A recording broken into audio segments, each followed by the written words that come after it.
तो चीन की अर्थव्यवस्था आप लोग हिलाना चाहते हैं, उनके ऐप्स को डिलीट करके, उनकी झालड़ नहीं खरीद के, उनके खिलौने नहीं खरीद के।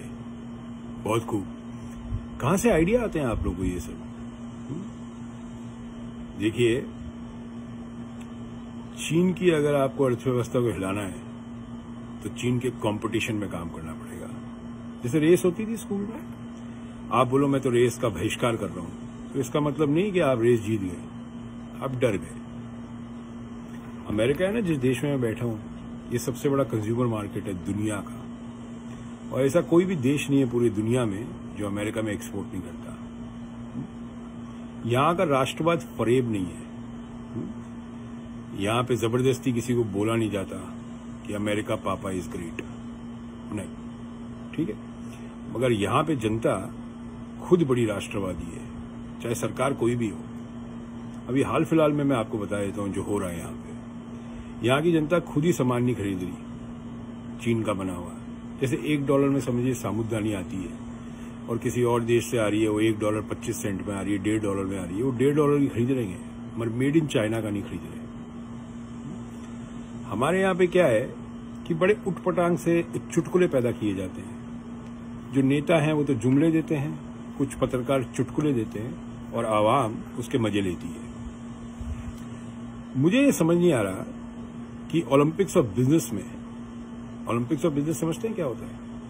ओलंपिक्स ऑफ बिजनेस में आपको पार्टिसिपेट करना पड़ता है, तब देश महान बनता है। चीन 25 साल पहले क्या था, वो कंपटीशन में उतरा, बढ़िया क्वालिटी बनाई, बढ़िया चीजें बनाई, सस्ती बनाई, गवर्नमेंट पॉलिसीज ऐसी थी, वहां का लेबर लॉज ऐसे हैं, तो पूरी दुनिया में उनका सामान बिका।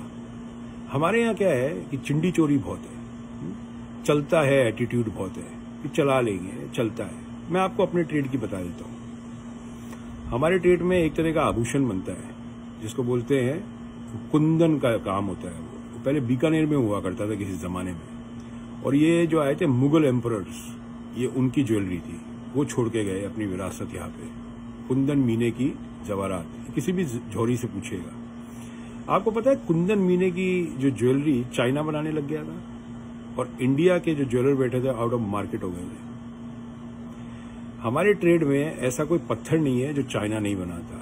दूसरा, मैं आप लोगों का फरेब जो है राष्ट्रवाद का, उसका भी खुलासा कर देता हूं।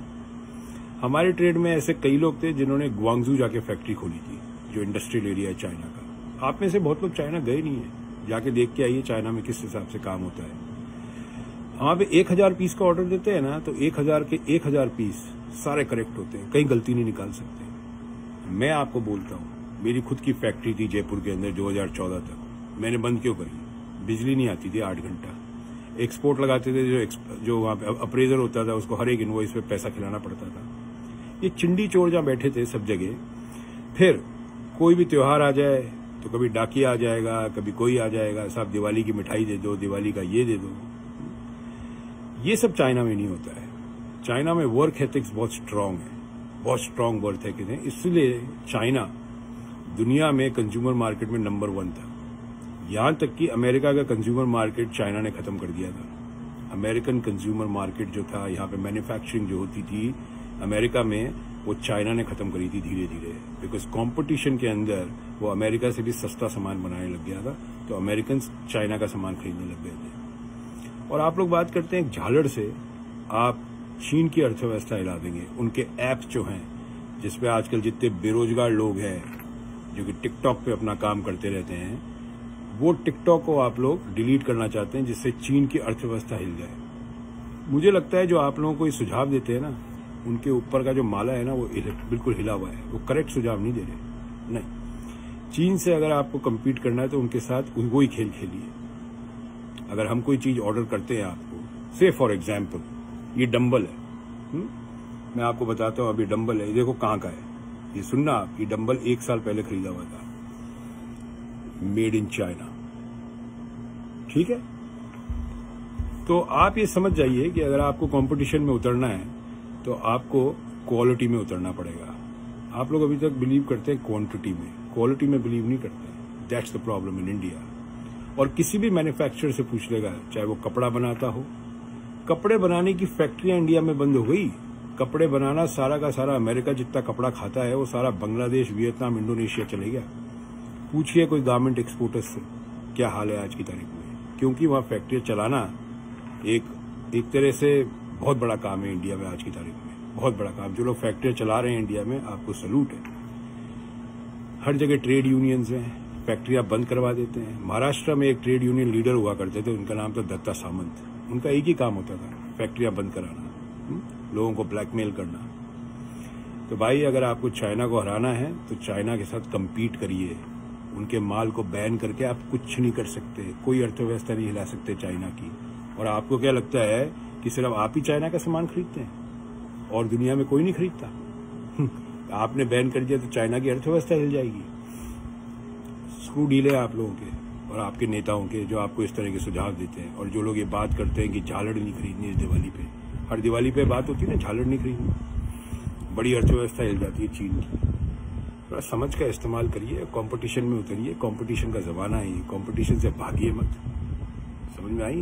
वो स्टार्टअप इंडिया और ये एंटरप्रेन्योर्स, डिजिटल इंडिया, क्या हुआ इसका? कुछ नहीं हुआ। अगर स्टार्टअप्स होते आज की तारीख में इंडिया में तो थोड़ी बहुत फैक्ट्रियां लग चुकी होती, यंग एंटरप्रेन्योर्स पैदा हो चुके होते।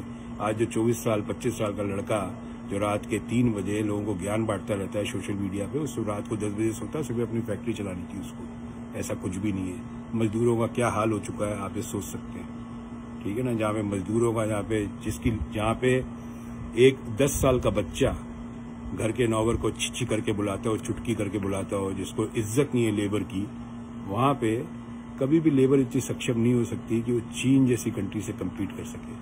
और जैसे मैंने कहा, ग्वांगजू जाइए, पता करिए एयर एशिया की टिकट मिल जाती है $28,000 की, $28,000 की। जाइए, पता करिए, देखिए कैसे फैक्ट्रियां चलती है। टाइम, पंक्चुअलिटी अपने देश में कभी हुई नहीं है।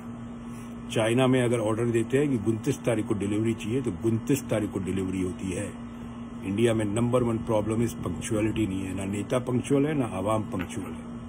हर चीज डिले चलती है और एक पुरानी फितरत है।